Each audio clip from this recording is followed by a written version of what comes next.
اللہ سبحانہ و تعالیٰ کو بہت پسند ہے جب انسان 1000 گناہ کے بعد اس کی طرف پلٹتا ہے، ٹوٹی پھوٹی ہی صحیح اس سے معافی تو مانگتا ہے، کچی پکی ہی صحیح اس سے توبہ تو کرتا ہے۔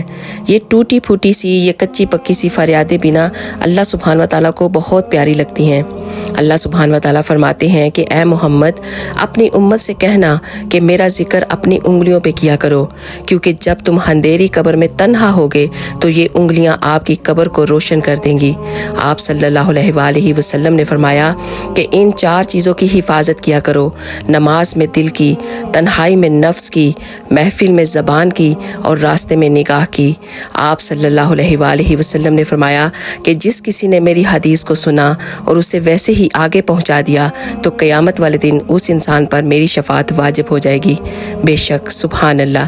تو اس کو صدقہ جاریہ کی نیت سے ایک دفعہ ضرور شیئر کیجیے گا۔ آپ سب کا بہت بہت شکریہ۔ جزاک اللہ خیر۔